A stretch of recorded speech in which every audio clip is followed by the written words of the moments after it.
Welcome to you, fellow travelers. I'm Sechari from Disparate Worlds, and I'm joining Chibi and Vertek at the Golden Feather. Come on in, grab a seat, and let's share tales of adventure.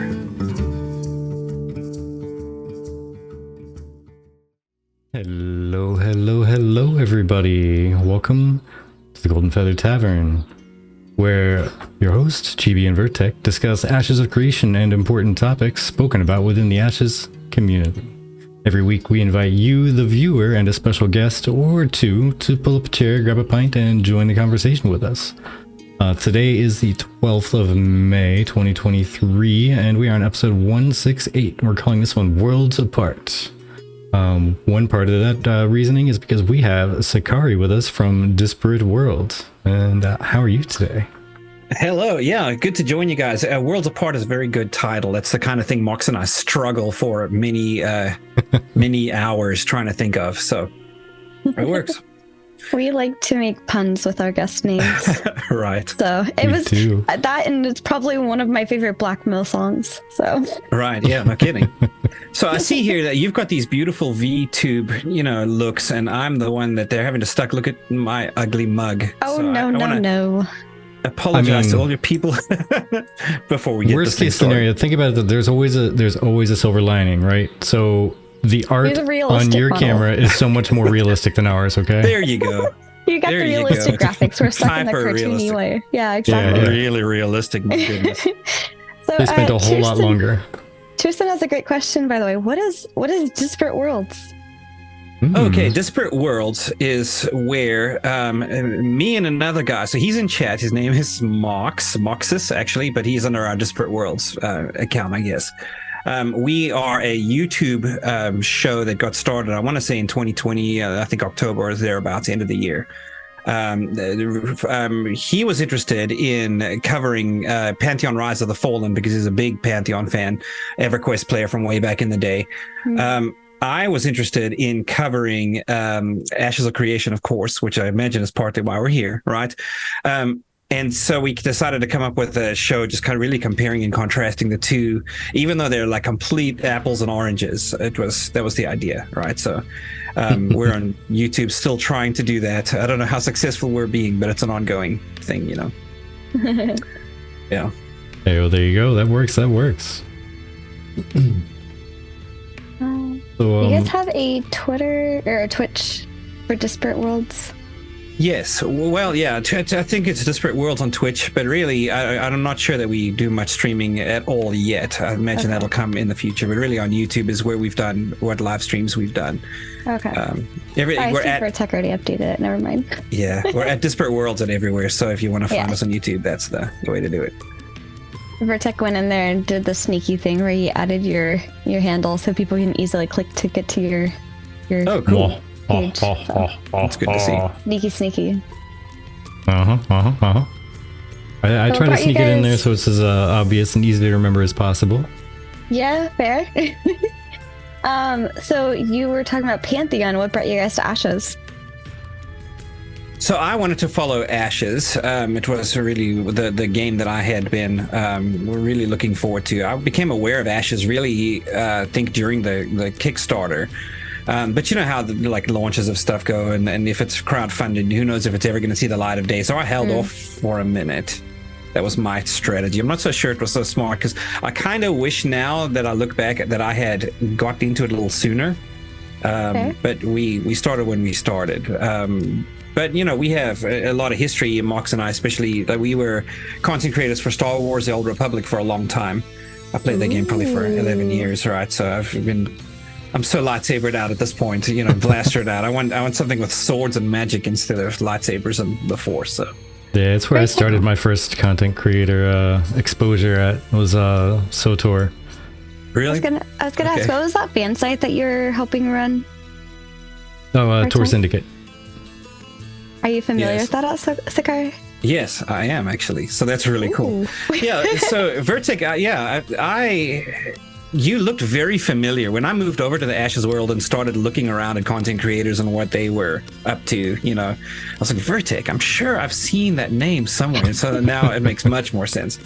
I guess I just have to chat with you at some point to find out. So that's awesome.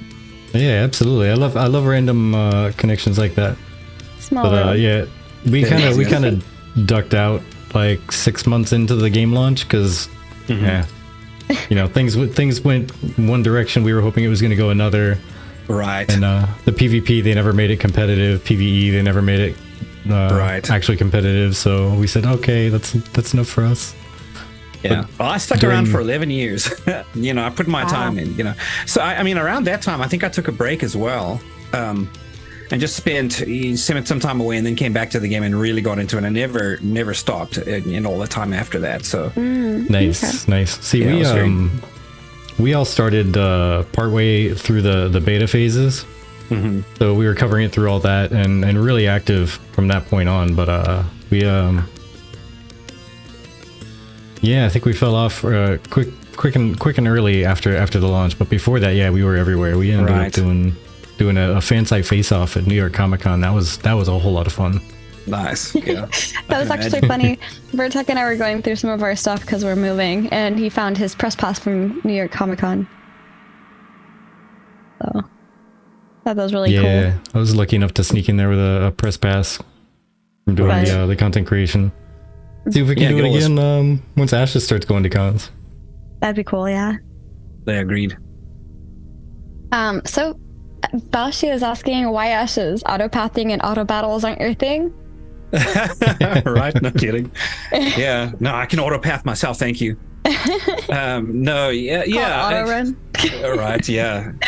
Just turn it on, and it's Star Wars: The Old Republic got started rough. I still remember having to be 25, before you could get a vehicle. It was way back in those days. And I mean, MMOs they listen to folks, they do things. The game evolves as it goes, So in the end, everything got to where it was actually decently playable, But I think what really started to make me want something new was the lack of exploration. The world building kind of became smaller and smaller. Kind of became dailies areas, and then there was kind of dungeons, really, or what they call flashpoints in that game. It got to where I was like, I just wanted to get out and explore. That's big for me in MMOs. That's one of the reasons I love MMOs so much. Is just that sheer large open world and the ability to find what's out there, Yeah. So wow, that's kind of crazy. Did they? Because I know they started off and there were some really big, really fun to explore worlds. Did they stop making them like as big as the originals? Yeah, I mean, so there was the original game, right? Then there was the whole Riven, in case anybody cares about that whole story arc. They kind of capped that off and then went into a phase where they really focused on single player story. And it almost became like a single player game where you zone out of the world and you go play a chapter of it on your own and then come back to the world when you're done. So it was very much on rails, kind of a thing. And then I think with probably some developer team limitations, they made it so that really you were just our dailies areas, I think, became the way that they were doing the world after a while. And then they would be like, oh, we've got a new world to show you, but it was really just through the on rails flashpoints. So and for an explorer like me, that slowly begins to, I think, eat at the love of the game. So I also just wanted to say hello to the passengers that are listening in Uber. Uber passengers. I told him, before we started this, I was like, I'm going to talk so much trash. I said in chat, right? But Marcus and I enjoy kind of giving each other a hard time on our show, so I get to do it now, and he's not able to say a thing except maybe between rides, so I'm looking forward to that. Strike while the iron's hot, if you will. Exactly. No texting while driving. Yeah. That's what you call, what's it, a critical advantage or something? I'm sure there's some game term for it. Yeah. Sorry, it sounded like you had a question. Oh, I was just gonna make more commentary about the world building and stuff in SOTOR since you kept on playing it for a while there. Because I remember there used to be the what did they call them? The little like datacrons, was it? Yes. That were hidden around and they give you stats and stuff. I remember exploring the worlds to try to find all of those things.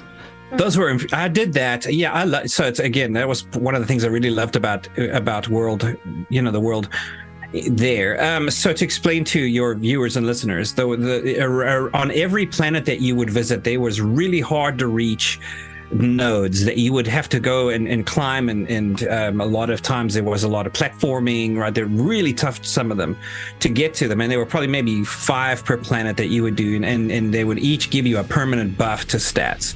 So for instance, I don't know, like 3 to strength or 3 to wisdom, I think it was a stat, those kinds of things. So you would actually permanently increase your stats if on every character you ran through on every world and picked them all up. And as I leveled a character, I went and did every one of those. Until eventually they made it so that if you've done it on one character, your whole account gets it. And then in the end, those became completely moot. But they were a lot of fun, especially some of the platforming was rough. I would spend hours fighting with those. Like the one at the core space station where you actually needed a group to whip through everything and pull people and all that. Yeah, you'd have to have, I think, a whole, like a larger, not just a team of like 8, which is kind of the standard group, but it was a major party you'd have to have. People would set up there and find ways to cheese it, though, where you could use some of the force skills to pull people up to different levels. So there was ways to make that easier. That kind of reminds me of Final Fantasy XIV with the blue mages and the jumping puzzles. The blue mages teleporting people up instead of having them have to jump all the way up. Right. Yeah, it was all about that angle though, because you'd have to force pull them, right? So they'd come flying up at you. If you didn't have just enough ledge for them to land on, they would die. That was great. Like they take all that fall damage, so that was a lot of fun. Take another 15 minutes for them to get back over there and then climb through all the other stuff to get to where you're at. Exactly. That would be the worst, I bet. So speaking of Disparate Worlds, how often do you guys have your shows? That is a good question, because we've just taken an unintended, is that the right word to use? Break. Yeah. Right. Yeah. So a couple times a month for a while, we were doing an actual show just like this, right? Where it wasn't a live stream though, where we would pre-record, and I would do a lot of the editing and find illustrations of stuff out there that would illustrate what we're talking about while we're at it. But there's a lot of time that was involved in that, so we slowed that down a little bit and changed our show to where here and there where there is content that some other content creator posts, we want to do reaction videos. That's what everyone's doing now. That's right. Right. That's easy content. But what we'll do is we'll get it on, we'll play it, and we'll stop, and we'll actually try to actually engage in good conversation about what they're saying, the points. There's a lot of good content out there, and the opportunities have been, there's been a bunch of them. But we've also started doing recently what we call briefs, where, and I've seen other content creators do this and I like it. It's 2 minutes, 5 minutes, 10 minutes or something, just kind of touching on something that is going on in the community, right? So if you're kind of like you guys do, but you do them all in your episodes, where you touch on things that are conversations in the community, or just a quick video about that. For instance, or if I have thoughts on what the live stream was. So with us doing that, we do less episodes where we are getting on and having the war between Pantheon and Ashes of Creation, but we have one coming up, it's pretty soon. So we're trying to get back early part of the year. We tend to, after Christmas, I don't think we have the energy to do much, so sometime around April we decide to get our acts together and do it again. So yeah. Well, we can relate just because, also some other content creators, depending on the type of content that you make, we are rather lucky that we do make content on the community. So we have people like you who we can have on and have a conversation with. But if it wasn't so community focused, I mean, Vertec and even mentioned this before the podcast, like even the Reddit has been pretty dry as of late. So if it were to be specifically news coverage or things like that, it would be rather on the dry side. And I sympathize with that, because about a year or so ago, we had to go from weekly to a couple of times a month. Right. And that was the great dry era. Well, we have to find someone who can get out there and bait conversation for us, right? Get out on the forums and go, hey everyone, when's this game coming out? And then get out, all right? And you have everybody start the battle, and then there's stuff to talk about based on what they say. You have to generate your own content. What to do is you just start making a list of all the contentious topics, and just like once a week throw out a random, like roll a 1d20 and just throw that one out there. Exactly. Like, so guys, is this game going to have DPS meters? I feel lucky to. Yep. Here's why Ashes will thrive with multi-boxing and just let it go. Exactly. It's like that one meme with the chihuahua where he like ramps up the tail and then releases it on the girl. Right. Throw the grenade in there and then wait for it to do its thing and then run in there and see what you're greeted with. Absolutely. Jason says it's so dry. I haven't found a video topic in months. And that's the unfortunate truth of development when it comes to things like this. I mean, on the bright side, we do at least have things to talk about compared to, I don't know, other games that don't really release these kind of updates as they go. Because then they have this one big update of like, hey guys, here's a sneak peek of what we've been working on, and then everybody makes videos on that, and then that's just dead until the next big update, basically. Right. So at least there's some topics. And you know what? I think that's where Cat Stevens has it has the right idea with the last week's news today. Cat Stevens and Diora. Yep. Is it Diora or Diora? He said it a bunch of times, and now I forget exactly how it's supposed to be pronounced. But either way, they do the tag team thing where they gather up a bunch of info about everything that happened last week, and then makes like a 5-10 minute video of it real quick. Yeah. Just sum it all up. And I mean, they often catch things that I miss because busy and can't be all the places. So it's rather nice. But I guess so far, what is your favorite part of Ashes? Oh, goodness. We're so critical on our show that sometimes to stop and think of the good things is the question.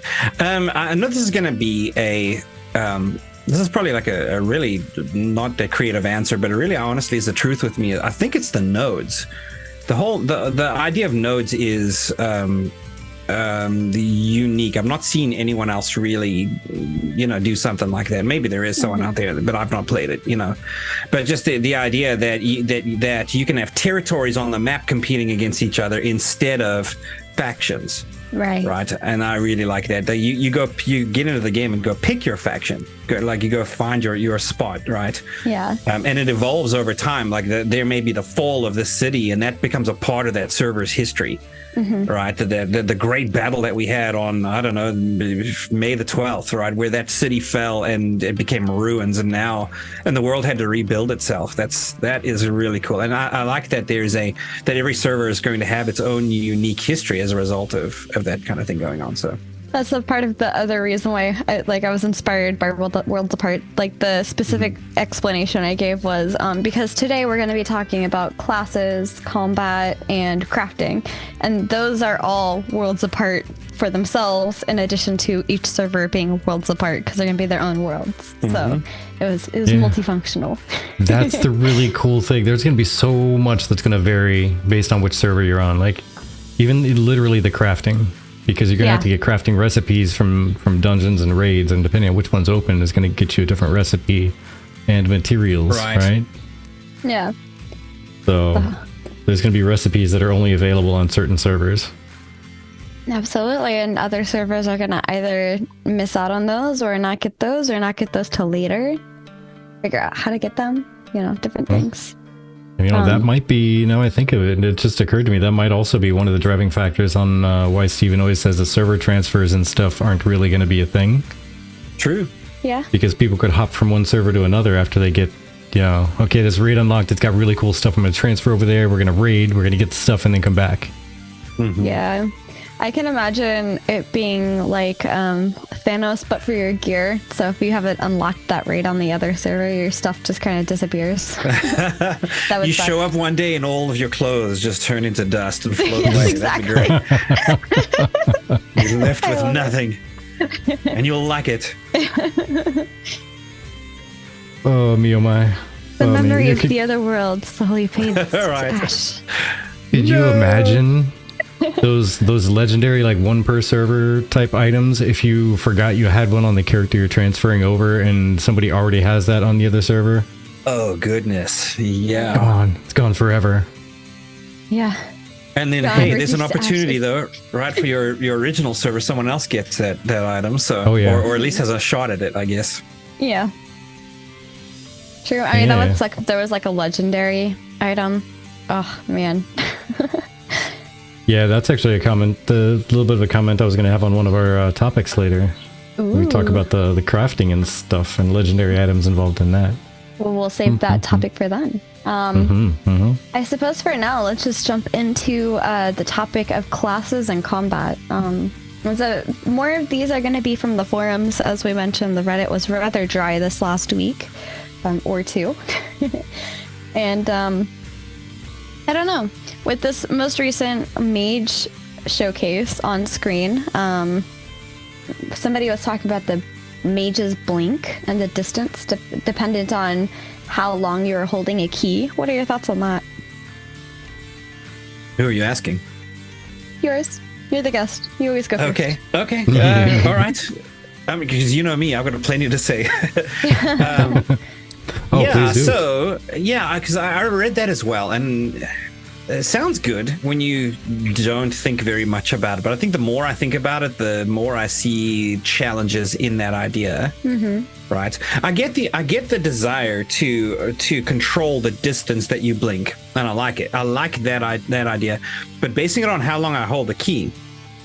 Right, so because blink should be it's a closer, right? A distance closer if you want to be the melee mage, right? But it's also an opener if you need to get out of a hot spot. Absolutely. Right? If you're a little more squishy. Now, if I need to put the key down and hold it and charge that before I can blink with some distance, that's going to be a problem. Right. So maybe there's a way to tune that. Like if I double click it or something, then it goes as far as it can go or something. You know, there's probably ways around. Okay. Around that. That's I don't know. An interesting thought, yeah. What are yours, Vertec? You know, I thought about it a little bit, and I really couldn't come up with something amazing to do with that because I like the idea. Like, kind of like Sechari said, like it's really fun and sounding on the surface. But when you think about it, Blink in a PvE standpoint is also a, GTFO if you're about to get a firebomb on top of your head. And do you really want to like sit there and hold the key down for a second before you move? Right. Or do you just want to tap it and just go? And it's going to feel really bad if you tap it and you move 5 feet. You could have walked farther in the same reaction time almost. Yeah. Or you could just be dead. That's the other choice. Yeah. You never got out of the problem that the situation you're trying to escape. Yeah, absolutely. But yeah, I think it could be neat to have like a 1 second window where you could tap it a certain number of times to go farther distance, and maybe you have like a blink meter or something. Like it takes mana to blink or something, and it'll soak up more mana, but you'll get more distance per mana if you tap it multiple times. Something like that might be kind of neat. But the gap closer and the escape portion in PvP are where that would get really tricky. Well, it would change the whole fundamental way that skill works, right? If you have to hold it down in order to do it, you always have to be thinking ahead. Okay, is this going to become a problem for me, right? You have to just be thinking ahead, because if suddenly everything converges on you and you saw that coming and had charged it, then you would be great. But you would just have to be just 2 steps ahead of the game. So I think it changes the whole play style as far as closing distances, and whether that was something that they would actually want to have in, as part of the way that you play a mage. That would be, I think, part of the question. Yeah. So one thing that it kind of inspired in me was if you're familiar with D&D, shadow stepping almost, and I could see that being an augment for a rogue, where you could kind of charge it up, but while you're charging it up, maybe it's you pressing and holding down, but you're like moving the cursor wherever it is that you want to quote unquote shadow step to. Right. Like there's a template on the ground, and then when you release it, you shadow step there. That could be pretty cool. If I remember from Star Wars and the Old Republic, i.e. SWTOR, there was one way that if you did it and you were a shadow or something, so there was some kind of way that you could spec, you would actually slip in behind them. right? To shadow step behind them. That's where if you had combined them maybe with a rogue as well, that I think that would be a very useful tactic. Otherwise, I think it's a cool idea, but I feel like it would be best served in a single player game, where there is that expected, all you're fighting are NPCs and not player characters, because player characters add a lot more chaos and unexpectability to it, whereas you can kind of rely, I'm expecting these NPC flowers to come towards me, so I know where they're going, and I know about how quickly they're moving towards me, so I know how long I'm pressing would equal this amount of distance or that amount of distance, so that's kind of where I feel like it would fit a little bit better. How about this for maybe a little bit of a balance, yet also make it interesting? If you had to spec into it, but when you spec into it, it adds some pro and con. So when you tap the button right away, it would go a normal blink distance, right? Just standard blink, just boop. But if you hold it for at least a half a second, it will take you X amount farther. But as soon as you stop, you can't move for as long as it would take you to run from the standard blink distance to that one. Oh, because you get like a little bit of like a dizziness to like lock you in place for like a half second or a second or something. So it'd be good for like, I really need to go that far in like 3 seconds because they're about to nuke something right here. Is that inspired by Nurse? Yeah, kinda. It got me thinking, because I started thinking about the Nurse play and I was like, you know what, how cool would it be to basically do the same thing, but with Nurse it's like multiple uses of it. By the way, for those that aren't in the know, we're talking about Nurse from Dead by Daylight. Yeah, and that's basically what it is. You have a skill that you can use for a Nurse anyway. You use it once and you go a certain amount directly through walls and everything. You have about a split second, like a half a second to use the skill again, and it'll launch you forward again. And I think you can even do it a third time. But she has like that cooldown where she's kind of leaning forward and she's out of it and vulnerable for a minute. Yeah, not like a full minute, but like a moment. Useless and can't move anywhere for like 2 seconds. It feels like eternity when you're trying to chase somebody. I can imagine. Yeah, in PvP, 2 seconds is absolute eternity. Right.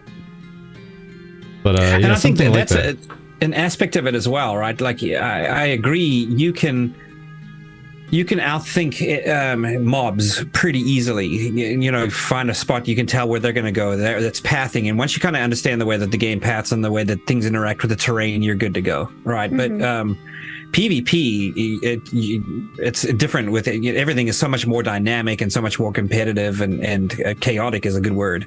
Right, so that kind of a thing. I know in PvP, I wonder perhaps if that would be because you know how players are, where they come up with this is the best way to spec for this situation, right? It would be out of the PvP recommended or best practice, right? Yeah, not unless you're trying to do like some kind of striker, dive in, do some damage, and get way out of there.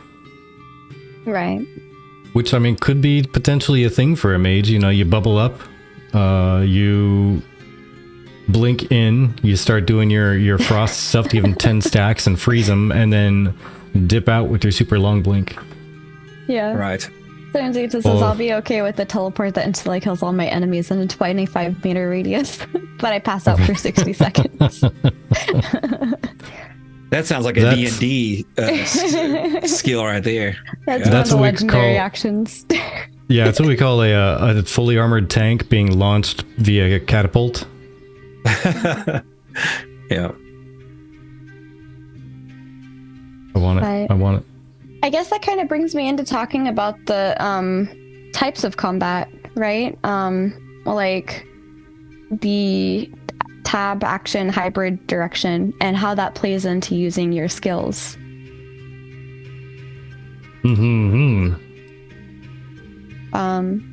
Yes. I know. They're stuck in so many ways. I know that they're trying to do this hybrid where you just hit a key and you switch from one mode to the other. In this mage thing where it was one of the coolest things I've seen, where they were like, hey, I want to show you how this lightning arcs around the rock. Right. That to me was groundbreaking because line of sight and I know I'm taking a slight detour from what I was on, but line of sight is a tried and true method in MMOs to be able to give yourself some breathing room, right? To be able to recover some mana or whatever you got to do, just using that line of sight. If they can attack you around a rock because of like arced lightning, it changes the whole strategy of that, for one, right? But I was immediately, when I was watching that happen in the live stream, it occurred to me that you could do that with tab targeting without a problem. How are you going to be doing that with the what is the other one? Action cam. Yeah, with action. And then later on in the conversation, I think it was during the Q&A, they mentioned that there's again, they brought up that there's that soft lock that happens with the action, and that I can understand that, right? But then to me, it feels like a little bit of a disadvantage with the action targeting, where you have to understand the way that soft lock works and understand how far you have to deviate from a target to break it. You know what I'm saying? Like when I select a target as well, I know what I am locked onto.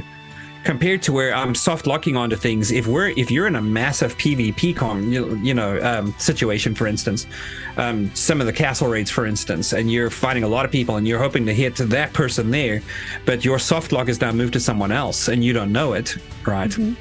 I wonder if it's a disadvantage. So, well, and then you got to try and remember which skills attach to the soft lock and which ones don't. Yeah, that's actually another question I had. If there is going to be a soft lock, should there be like a miss, resist, or other type of RNG associated? Because then that kind of allows for that chance to not just be an auto hit with the soft lock. What are your thoughts on that?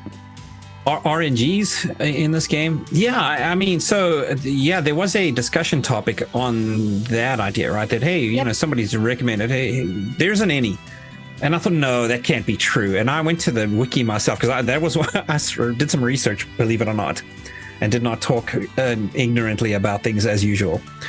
I mean, going through, and I went and I read the stats article as well, right? There isn't anything about being missed. There's no kind of RNG where if my armor numbers or my AC, right, my armor is high enough that there's a calculation that happens and I could get missed, or a glancing blow or something, right, where I only take partial damage from this.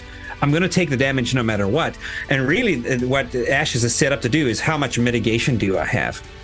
The only hint I was able to find about that was the accuracy, magical accuracy and physical accuracy are stats. That's the only hint, right? Because accuracy would probably be what you would calculate that on. Like if your accuracy is higher, it gets compared to some stat, some armor stat that you know, to make that calculation as to whether I hit or miss. So, what are your thoughts with that, Vertec, with the different types of combat and the RNG? So, I think, and the first article with talking about the tab action and hybrid, the discussion point that they had in there was mainly complaining that Intrepid hasn't chosen a direction. But the problem is they have chosen a direction. They just haven't ironed out exactly what all of it means yet. Like they're going for hybrid, which is what a lot of successful games do, to be honest. I mean, everyone keeps bringing up even BDO and Guild Wars as things that do that. Like you can tab target with some skills, and then other stuff is kind of actiony. Right.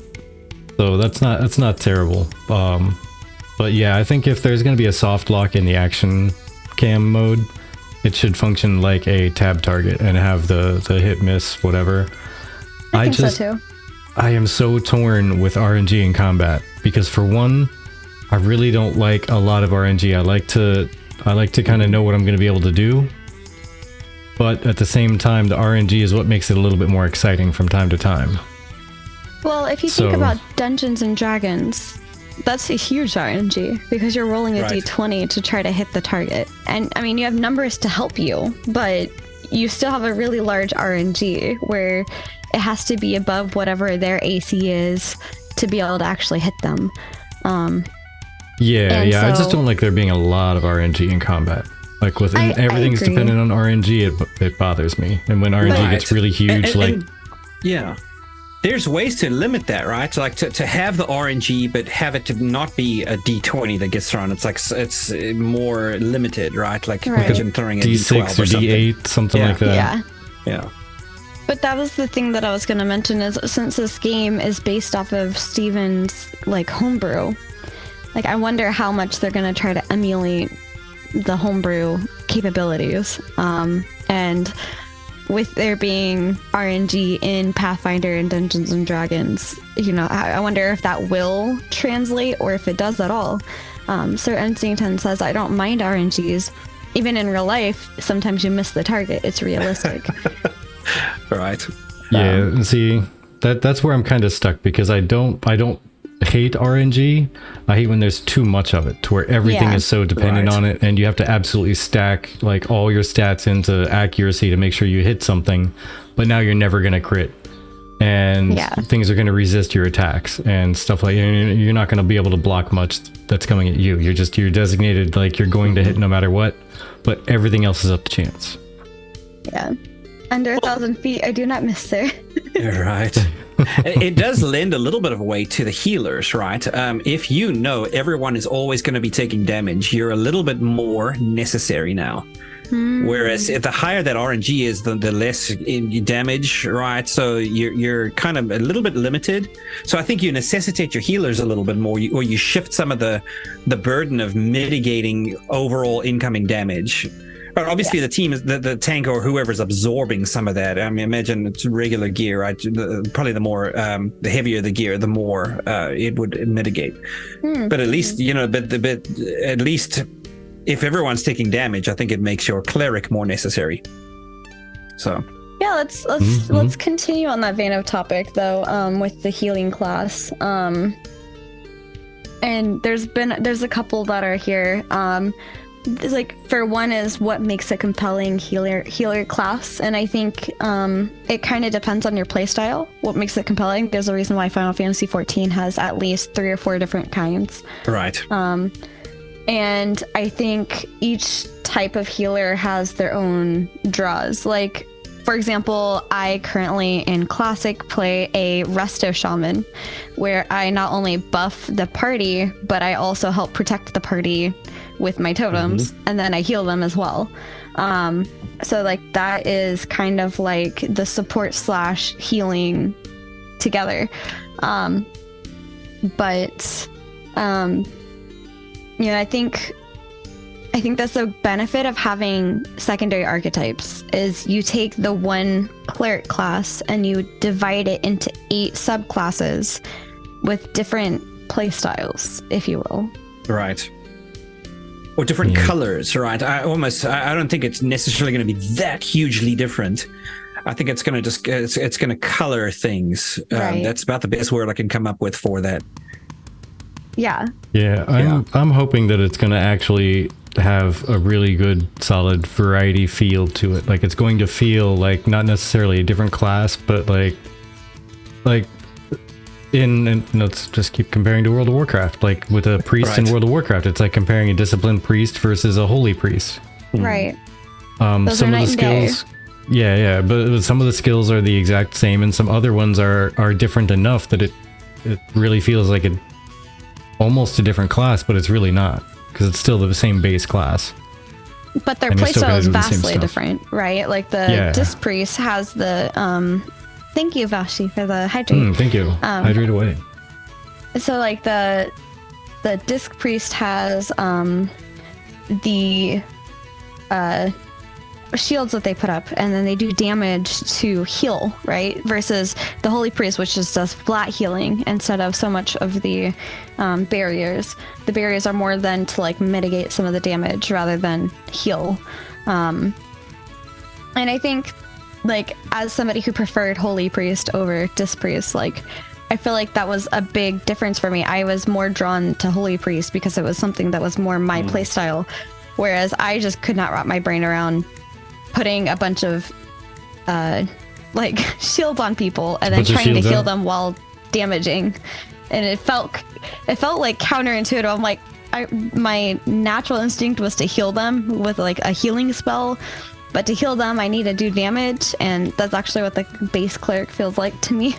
Yeah, and there are, so I know this is a little bit of a departure from Ashes, right? But like the whole idea of like blood magic. Right, where in order to cast a heal on someone else, I'm hurting myself. Well, now I have to somehow heal myself with something else, right? Right. Vastly different versions of the way to play it. I think with Intrepid hinting at blood magic a lot more, I want to know how that might affect like a healing class, like you just mentioned. Mm-hmm. And the other thing I want to say, like, I feel like this is a good extension because this is kind of my same perspective for this other topic on the Scrolls of Resurrection and the cleric. Niam is worried that the Scrolls of Resurrection will essentially cancel any purpose of the cleric. And for those of us that have been around long enough, like, we know one of the bigger utilities of the cleric is to dispel like disease and whatever is like blocking the way into like certain dungeons or caverns and things like that. Mm-hmm. But I don't think I disagree personally that the use or the existence of a resurrection scroll basically nullifying a cleric completely, because it depends again on how you build, and then it also gives you the ability to use other skills. You're not always going to be the only one that can resurrect. Sometimes you're going to need other people that can resurrect as well. But the big thing is, can you resurrect during combat? I think that is the biggest game changer, because if the cleric is the only one that can resurrect during combat and everybody else has to wait for after combat, that will pretty much put the cleric right back in the desire and need for a cleric. And that's my thoughts. Right. No, I fully agree as well. And another angle on this as well is there's ways to accomplish both. Right. Absolutely. You can have those scrolls of resurrection, but they don't have to be super available. They can be very, very rare for one. So, there's ways to control that. But why not do something like make them a craftable item that only a cleric of a particular crafting class can create? I like that idea.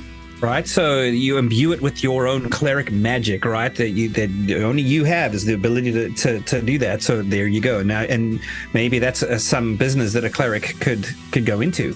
Yeah, and like Bouchy mentioned, first aid, bandage. That's another option. Yeah. I think just having read through that post there.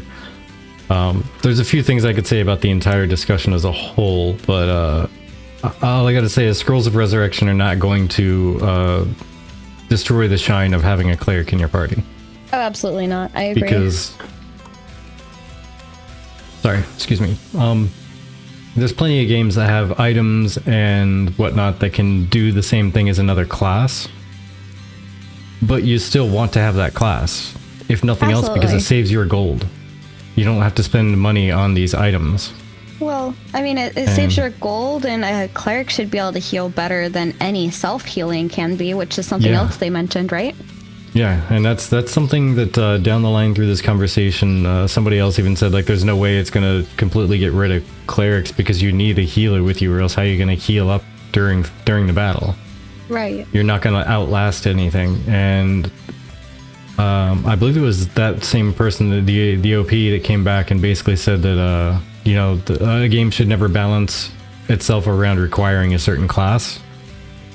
But that's the thing; it's not really requiring a certain class if you're using this game's definitions, and there is only one healer. So if you need a healer, you're using that class. That's all. So it accidentally requires that archetype rather. There's only one archetype that does the healing. So I don't see how you've made your cleric obsolete, right? If you need healing, you don't have a choice. You got to have somebody with some cleric in them, at least. And I don't know how effective the secondaries are going to be. It may be that I know definitely for some of your more challenging encounters, you're going to have a cleric in the party. There's going to be no option. I could see a secondary archetype, like potentially a summoner cleric or a bard cleric, being able to help with healing, but not nearly to the same point and ability as a primary cleric. But that, and the other thing to consider is, especially with hardcore content, the more you have to self-heal, the less DPS you're doing. So the longer it's going to take to down whatever thing you're trying to fight, because you're busy trying to keep yourself alive instead of relying on a healer to help keep you alive. Or healer class, rather. But yeah, I think that, like, while it's a good thought to consider, you know, and it's a valid concern for some, I don't think it's enough to be completely worried about. And, you know, for that kind of goes into another topic that I wanted to talk about, which is like the having a good amount of abilities and skills and spells, and then if some of those had cooldowns, which is a high amount of cooldowns, which is another topic that Vertec has in here, and that's something where, like, a healer will definitely come in clutch, because if you have a high cooldown, likely that is a super OP skill. So there could be a mass heal of some sort that is going to greatly benefit the entire raid that you will not have as a secondary or as a parchment to use. Right. So availability is one way that they can do it, right? Like, how available are they going to make it to everyone else? If it's very unique to just that class and it's necessary, you better believe that class is going to be in demand everywhere. Everyone's going to need that class with them. But that can also be restricting if nobody necessarily wants to play that class. If there's problems with the class, for instance, it's boring to play and no one wants to play it, and there's low demand, you know, for playing it, then you have to solve that problem some other way, right? That's where the healing scrolls, etc., come in. But I think that's when you start to break your game. Rather don't do things that take away from a class's necessity. Yeah, absolutely. One thing I wanted to highlight, Sir Onsington says, I would love to have a class in Ashes that had to stack anti-magic stuff to mitigate magic damage to yourself while you cast blood magic damage on your enemies. That sounds kind of cool. Yeah. A unique use of blood magic that I think Baoshi has also mentioned, like, we haven't really seen. Right. I'd love to see kind of blood magic paired with a tank secondary kind of a thing, right? Because your tank's role is to mitigate damage. I can see if you are like a blood magic healer with a tank secondary, you may be able to mitigate some of the loss to your own damage. Health. That becomes a really cool little mini game, you know? That really reminds me of an anime where, like, the tank literally had so much, like, aggro that he had to generate to be a tank that, like, he had the offset of, or the worry of potentially losing himself to the rage. Right. And I could see that with, like, a blood magic secondary. Like, you get so pumped into the blood magic that you have the potential, if you don't watch it, of losing yourself to the blood magic and potentially taking more damage. Right, and that leads me in an interesting thought, right? So we saw in this mage preview how you can put stacks of things, right? Put stacks of chilled, and if you get it up to 10, then it procs into something new, right? You get that kind of a thing. Some of these skills, and blood magic is a good example of it, right? Should do some damage to you. There should be some kind of a loss to your own self. Maybe you get stacks of something, right? Based on how often you're using it. And that's another way to control how often this person uses the skill instead of just cooldowns, which would make sense, right? Like you don't want X amount of stacks of this when you're going up against certain things, because they may be able to capitalize on that. So it adds an added layer of complexity. What are your thoughts? Just an idea. There's a whole lot to digest and respond to, so I'll revert back to the original thing and then kind of go from there. Okay. Let's see. So the idea of lots of abilities with high cooldowns. I don't know. I'm not a big fan of that. Not a big fan. Because that's pretty much, you get into a point where you're just like, hey, whatever's off cooldown, just go ahead and smash that, because everything else is going to be going for another 20 seconds, 30 seconds. So whatever's ready is ready. Mm-hmm. Yeah. And I feel like that kind of leads to the brain off, just push it because it's off cooldown.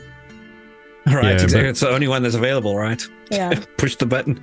Yeah. And that could also be said, I suppose, with faster cooldowns, but at the same time, if you have slower cooldowns that are lower power, but they can occur faster, then you can at least have more of a a steady thought in mind of what you're doing. If you have just a lot of big spells, big cooldowns, and whatever, I don't know. I think that would go into the world of, I mean, with WoW, even, where you need to have so much stuff out there just to be able to have all of your 900 abilities out there, or you need to whittle down the ones that you're not really using very often, but it's situational and it exists, so I should probably have it available. I kind of like, I think WoW does this where there's the situationals share a cooldown. So like if you use one ability, you can't use another ability until that first ability is off cooldown. Yeah, I think they do that. They do that for some things, yeah. But I feel like that makes you think a little bit harder on which skill you're going to use. Yeah, like Pallies especially, they have a debuff that goes on the person you use a skill on, and then you can't use one of, I think it's 3 different skills to benefit them until that comes off. Yeah. But like, yeah, no, I'm not talking about like on everything. I'm talking about like very larger, specific, like game changing, if you will, abilities. Yeah, there's like lay on hands and some kind of divine protection of some sorts. I forget what. And then I think I want to say there's one other one. But yeah, you can't cast that again until that goes away. Any of those on that person.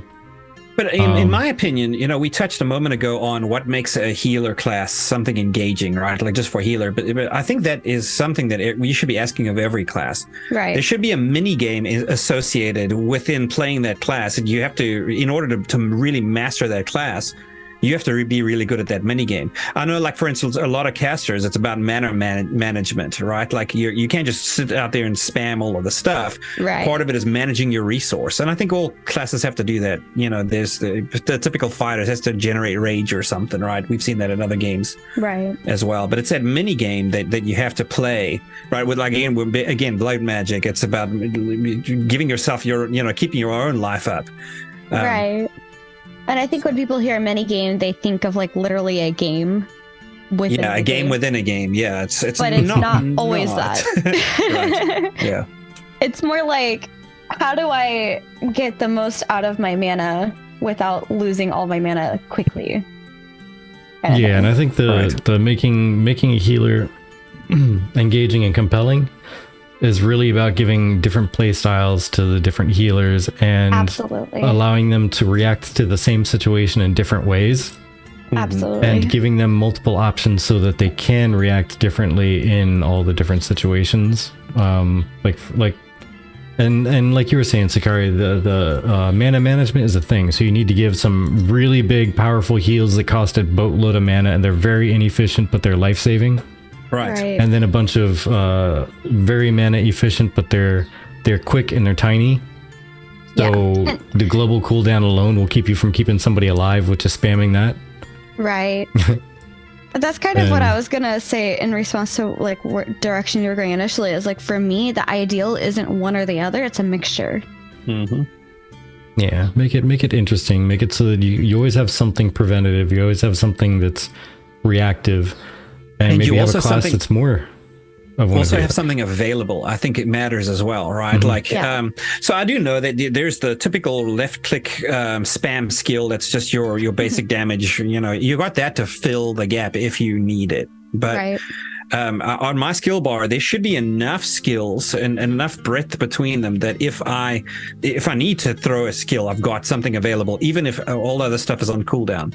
I shouldn't be able to go through click and do all of them, and now everything is on cooldown, right? I should always have something I can do.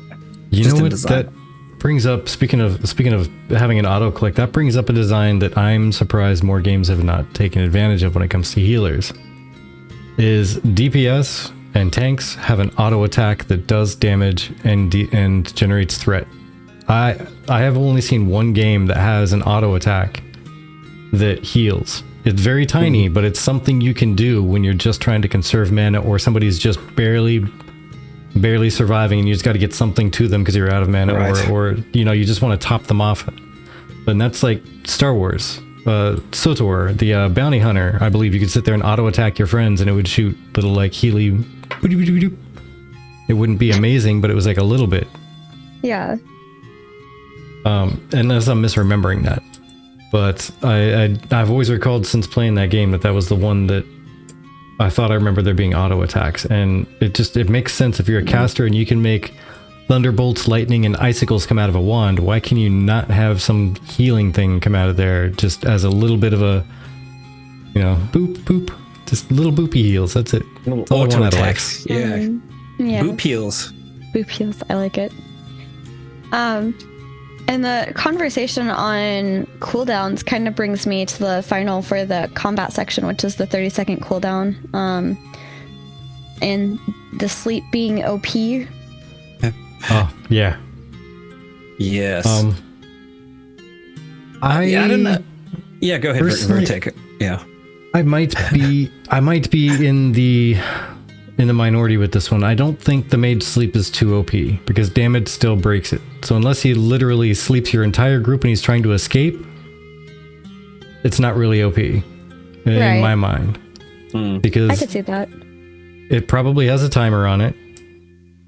And if any damage breaks it, then if you just stay on the mage, bother them, don't let them get away from you because they've already blown their sleep, right? So they can't get you again when you're away from the group. Mm-hmm. Or trick the mage into harming your group by running around them and chasing them around. And maybe if you have any kind of a stun or anything, stun them near the group. Cause them to try to do the blizzard or something. Moxie says, we have not seen how it works in PvP. It may be shorter. It may build up a resist. Resist the more it's cast on you, and it may have a huge CD, which are all things to consider. Because especially something that lasts as long as it does, I imagine it has a decent cooldown to it. Oh, that brings up another thought that I had. There was a comment that they made in the other one about the cleric being made like lame because of resurrection scrolls. Yeah. But one good point they did make is battle reses probably will not be a big thing in the PvE content or even PvP, mainly PvE, and maybe open world PvP, maybe not so much, because think about it, if you get an experience dead every time you die in PvE and open world PvP, how much is it gonna suck if you get battle res in the middle of something and you're low on health and you don't have mana or whatever and you get just knocked down again instantly?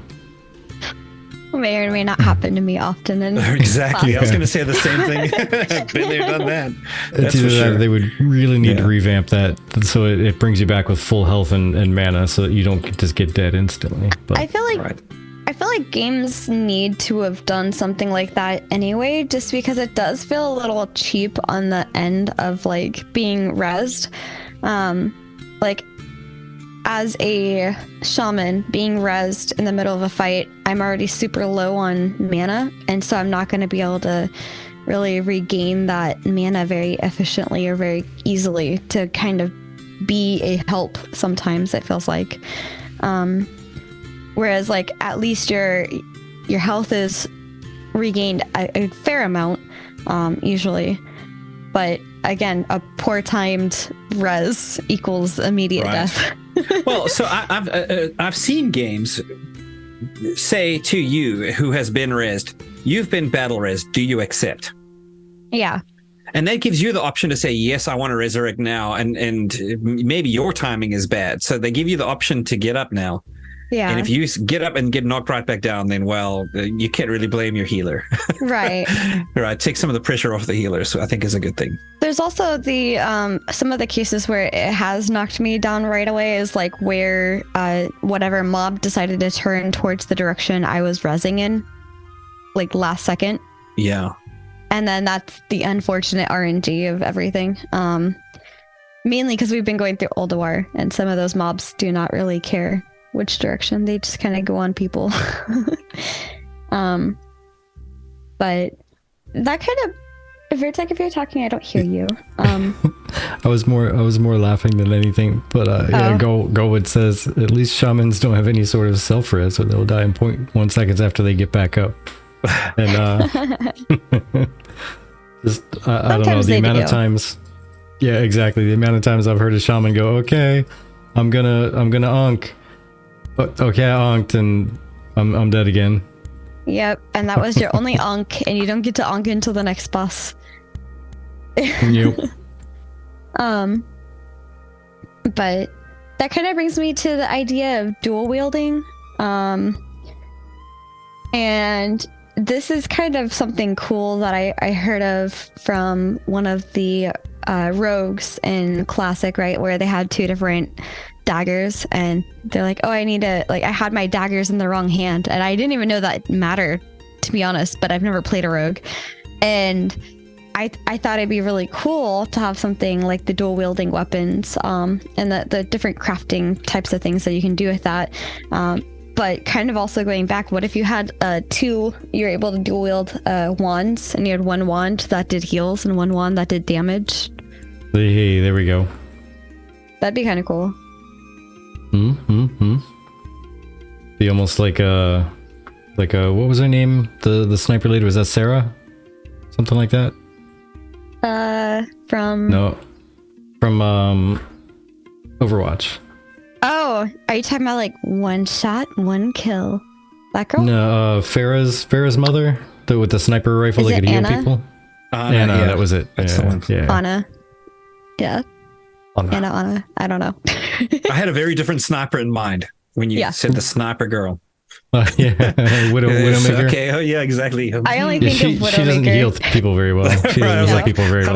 How does that hook into this? But yeah, her healing tree is bad. Yeah. But I think different crafting would be kind of cool, because again, like, what if you had a mage or a cleric take part in crafting, and then that imbued different things? Yeah, the post that you linked there was kind of neat. It brought some neat ideas to mind. Mm-hmm. But I think for some of those ideas to be worthwhile, I think dual wielding and the skills associated with like requiring dual wield weapons, there'd need to be a good bit of them. Mm-hmm. And almost every class would need to have something to make dual wield crafting, like dual wield weapons, crafting a totally separate tree. Mm-hmm. Outside of like swords and etc. What do you all think of the idea of dual wielding as a set? Right, like, so here's your dual wield weapon, and you equip it in your main hand, and it also takes a slot of your offhand, but it's a single weapon slot. I honestly have no strong opinion on that. I think if anything, I do like that better, because then you're not stuck trying to find an offhand for the next 6 months because you can't find a good one to drop. Yeah. You found a main hand, but now you're waiting on an offhand. And that's kind of the thing that Vertek and I have been talking a lot more about, because as a resto shaman, I've been doing main and offhand, and as a resto druid, he's been doing staves. So for me, like, while I do have a main and offhand, it's still one of those things where, like, yeah, it's frustrating when you get one upgraded but not the other. Right. But having them as a set, I think, would help with that. But I almost wonder how that would play in if it is a set. Like, would there be customizability with that? Would you be able to choose which weapon did which in the case of like poisons and such? Mm-hmm. Or would it be because you automatically got both, there's that offset to it? I think it's something that you could add to a crafter, right? Give a crafter the ability to take 2 separate weapons, whichever ones you happen to give them, and for a fee, you could combine it into a dual wield single slot. You know, but now it's a dual wielder. I don't know. Maybe it's another crafting skill to be able to split them apart again. I don't know. I feel like that kind of goes into the next topic with the crafting 1 per server legendaries.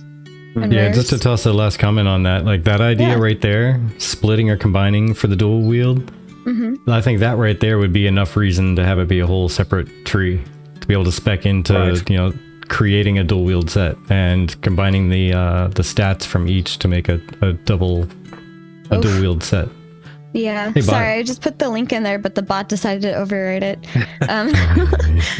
But I also feel like that could be a cool rare thing to be able to do, which is what I was trying to say. It might go well into the next topic that you have an idea on, it looks like.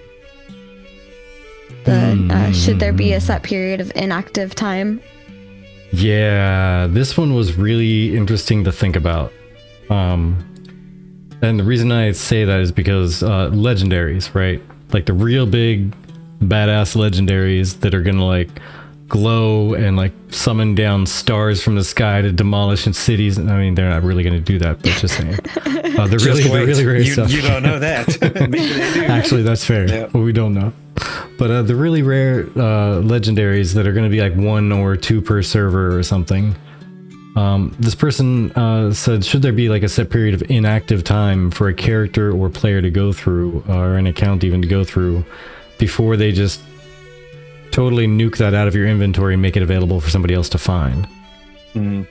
And while you're thinking about the base idea of that, I thought about how interesting it would be if that happened. And a crafter just happened to see that recipe light up in their book one day. They're going in to create like, okay, time to make my weekly like 100 iron long swords because all the people leveling eat those up like candy.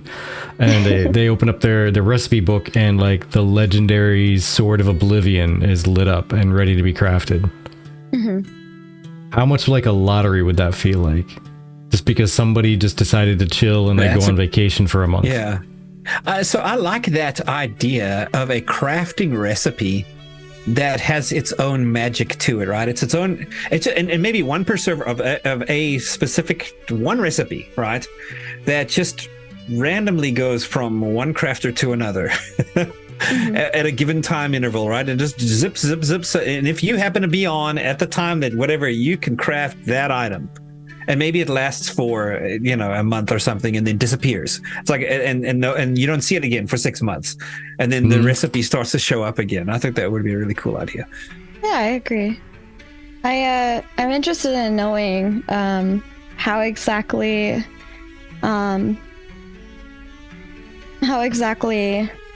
that would play with everything. Because I do enjoy things like from some of the other Final Fantasy 15, where you have the obnoxious, I've come up with a new recipe every time he like sees a new ingredient or something.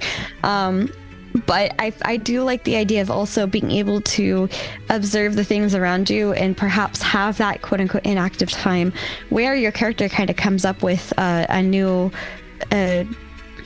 crafter, a new recipe to try, and perhaps over a period of time, it is that legendary rare item that they could craft just because they have like this inspiration of, oh wait, I know how to do this one thing and I know how to do this other thing, and what if we did something with those two? And then like, I mean, that's the natural progression of an invention anyway. Right, absolutely.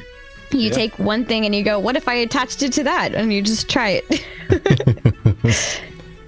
Absolutely.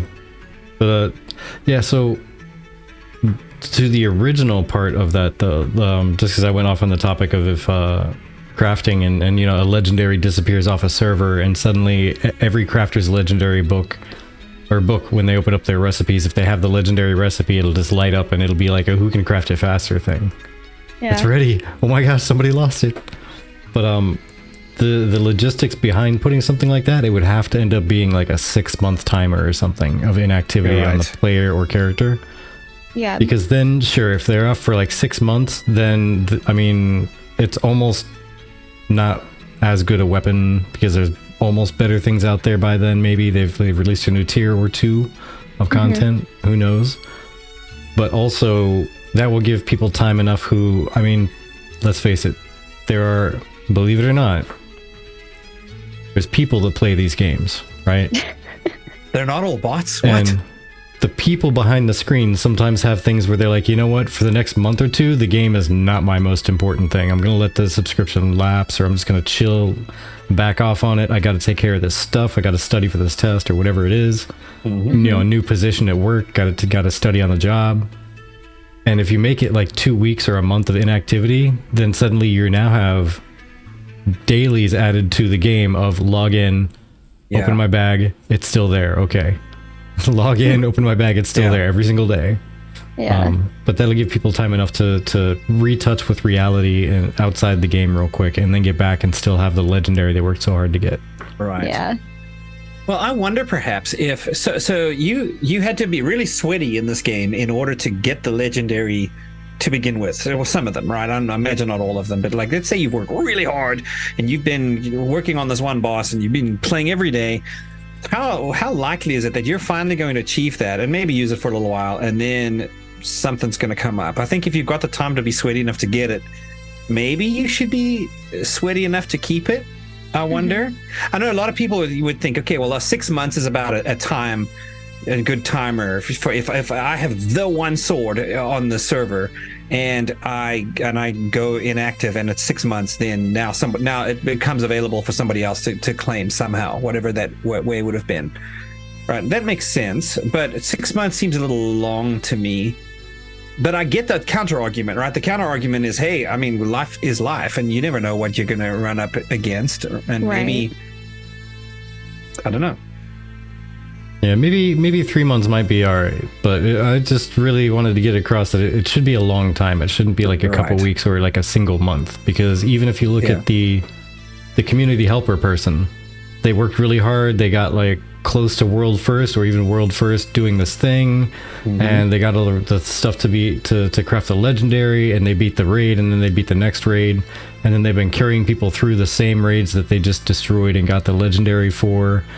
And after a couple months, there's still a couple months left to go till the next X pack comes through, or the next big patch, and they just, you know what, I'm gonna tap out for like 2 months, guys. I'll be back though. I promise I'll be back. I mean, I played literally every day for 19 hours a day, and that's all I did was play and sleep. Some other game comes out, right, or something. Yeah, believe you me, I will be back, but I just need to get away from this for right now. Right. Or you'll have friends handing it off to each other. Maybe it's a bind to your character or something. I don't know, but I can see that happening. Right? Well, hey, I'm going to be out for a while. Here you go. You get to use it, right? And they keep it between themselves, just held by one guild or something.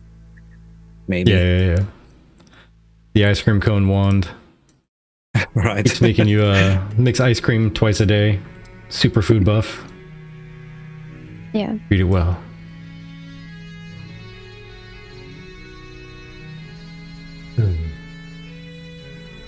But yeah, so I think we really had one more thing that we were really looking to squeeze in here for a big topic anyway, and that's stat requirements for gear. Do you, Sechari, feel that there should be stat requirements for gear, or perhaps some kind of a trade-off that happens when you equip certain types of gear? And the reason that came up with this post was they were talking about a mage who has weak physical power being able to equip a greatsword and do greatsword type damage. Yeah.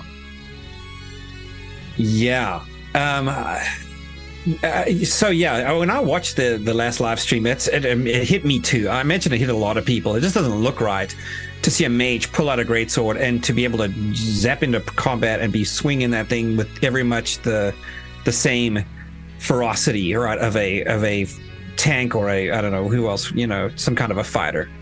And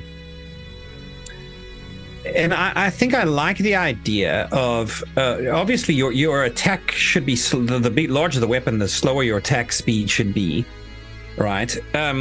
So there's already some trade-off there, and I don't know. It's complex. I think I would like to see there be some. You get the bonus of more damage when you swing the thing, so there should be a slower attack speed. Now, if you are a class that isn't necessarily a native weapon to, there should be some additional difficulty. I think that makes sense, but they should let you use it. I mean, if you you got Gandalf running around with the sword and he was using it pretty effectively, maybe it's okay, but he shouldn't be able to use it as effectively as one of the dwarves in the party, right, who would use I don't know, what do you all think? I don't quite have an answer for this, just because I'm not quite as versed with this stuff. It's a tough one, and I think there isn't a template for it, right? We don't, there is no right answer. There's comparing notes and just seeing which seems to make the most sense.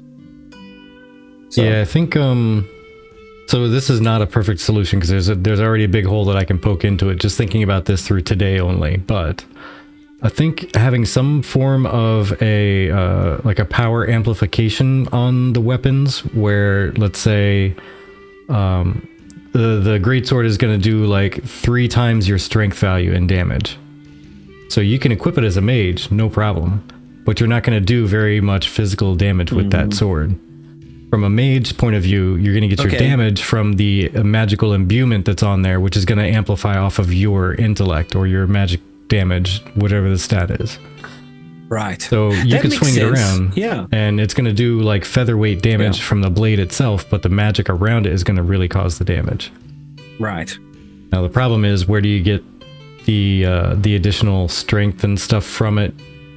And with the power creep thing, do you just keep making them more powerful with each expansion, or the game would almost have to be a lateral or horizontal power growth? Like you get different things to do different stuff, or else you end up going in one raid tier, you go from like 1.5 times your strength damage up to like 3 times your strength damage.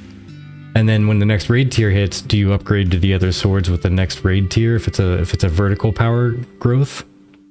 Or do you keep the same old one? I found the super rare legendary 3.5 times strength damage. I'm never changing this thing because all I'm going to do is the next raid tier is going to start back at 1.5 times. But where do you get the damage from? Do you add strength to the sword? Well, then you just kind of defeat the purpose of making it scale with your character strength, right? Right. I like that idea of tying it to a stat, right? I mean, obviously that would make sense that strength should be a melee thing, and if you pull out a melee weapon, it should be tied to your strength, right? I also think some weapons should also be tied. Like I think a wand should be tied. Let's take this a step further, right? Your wand should be tied to strength, so that if you're a warrior and you bust out a wand, right, you're going to be less effective than you would ordinarily have been because you're using a strength. It's almost like a debuff, right, that you get as trying to fight with a wand, because I don't know. And then healing stats on a staff that are tied to whatever the healing stat is, like spirit or whatever. But I guess you could put like a chunk of that stat on the weapon. That way it's always going to do at least a certain amount. And then when you hit the next raid tier, it'll drop down to a lower amount. Split them, yeah. That makes sense too. Yeah. So Rensington says it would be interesting how Intrepid differs the warrior from the sword-wielding mage. Well, one will have a bigger vocabulary. Also, Galwood says, I think it's similar to castle ownership in referring to legendaries. You don't get to log out and keep the power while denying it to others. Legendaries are a similar unique power, so if you don't log in for a fairly long period, then the rest of the server should get to play with the toys too, essentially. Yeah. I feel like that's a fair point. Yeah, absolutely. That's why I'm okay with legendaries recycling out if you don't use them, as long as it's not a ridiculously short period of time. Right. It's got to be fair. Yeah, and it's got to be a little bit resilient to life being life. Yeah. It would also suck to like achieve that legendary, have something in your personal life come up where you just can't, and you want to, but you just can't, and then you get back and it's gone. Like that's gotta suck. It'll happen.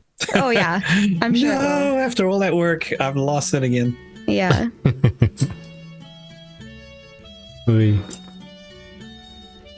Yeah, it's true. Like I said, it's complicated. There's been a couple topics we covered tonight that are a little complicated. They sound really easy, and like you could totally have a knee-jerk reaction answer right off the bat, but then you think about it and nah, it's actually a little bit more deep than that. Okay. Yeah. Right. Yeah, and those are actually really the topics I like. People will ask Steven about them. Hey, what about this? And here's how this is going to be. He explains it, and it just sounds so good when he does. Until I see the next person ask a question on the forums, right? And it's he answers the question so well, and then someone asks another question, and it sets you right back to questioning everything again. It happens all the time. It's true. So I'm sure Baushi will be excited by the next topic. And Solverin, one of our more recently long-standing viewers, wrote a Tolner's life in short stories, which you can see in the role-playing tavern part of the forums. and he actually shouts out Dira for Scottish syntax. But he's kind of using this to get back into creatively writing or creative writing in general, and referring to the wiki to be able to not metagame as much as they can. So if you enjoy Tolnar, there's some Tolnar short stories / lore out there now for you. Yep. And I've heard nothing but good reviews. I am sorry, Solverin, I have not had the time to read through it all yet. I'm going to. The little bit that I have read, I've enjoyed, though. Yeah, absolutely. I personally am a Pirate fan, but I love people and their creativity with short story. So, Same. I guess I want to hear about all the different lore, all the different races. They're all interesting in their own right. Yeah, exactly.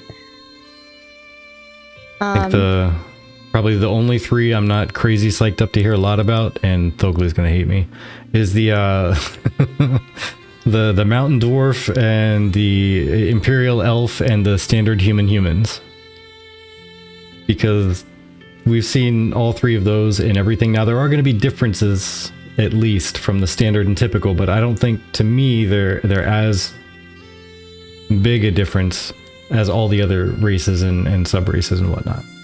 Rage. Yeah. Like they're gonna have a little less interests. variety, right? Right. You know, Yeah, the it's just more not color as you different. can have, the cooler things get. But, Yeah. It's almost like the vanilla ice cream flavor.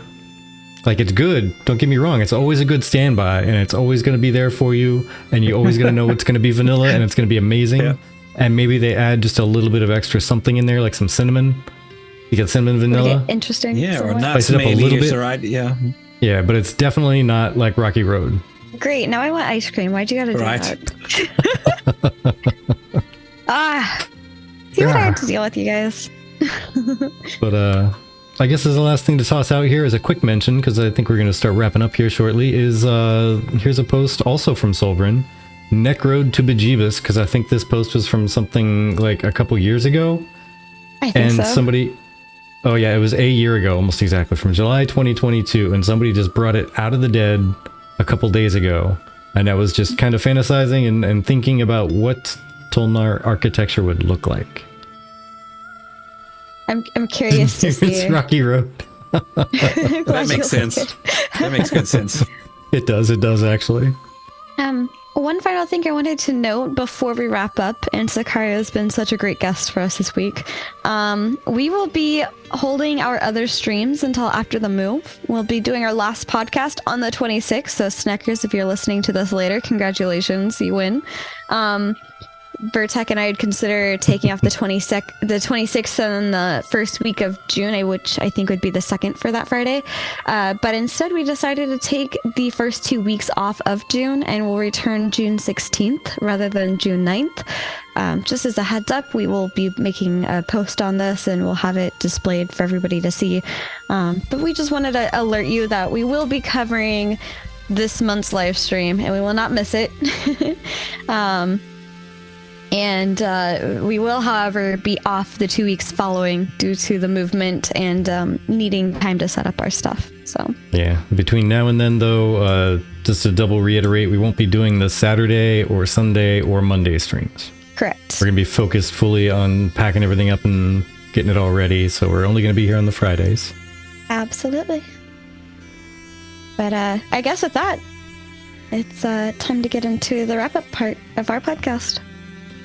Yes, Sechari, do you have any closing thoughts, statements, ideas, or things you would like to plug on the way out the door here? Sure. Number one, good luck on the move. I'm glad it's you and not me. Because I've done it. It's no fun. Yeah. Yeah. No, I definitely appreciate you all having me on your show. It was a lot of fun. It was definitely cool to make the connection, Vertec, with, Star Wars Old Republic back in the day. Oh, absolutely. Yeah. Yeah, Also, quite. world. we're very grateful that you were a last minute guest because something private came up with our this week's guest. So we were grateful to have, it's nice to have somebody else to meet as well. Yeah, absolutely. It was a lot of fun. Yeah, definitely.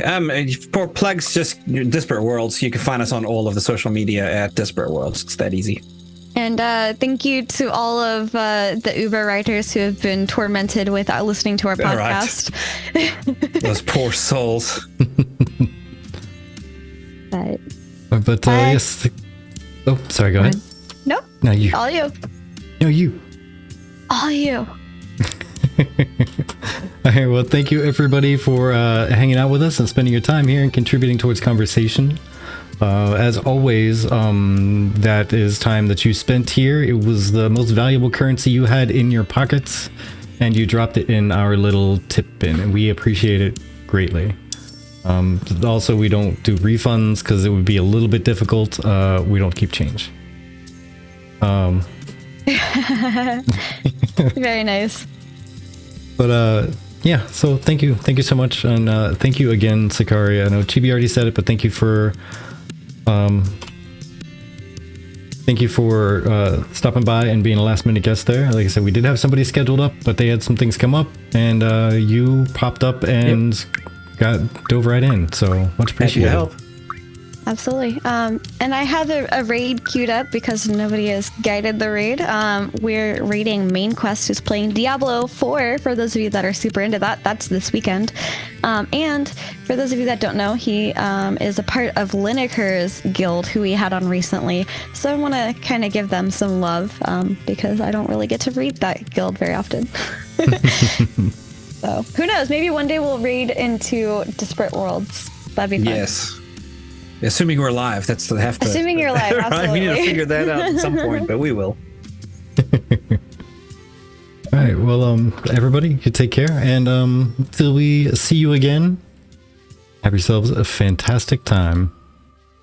Goodbye. Bye.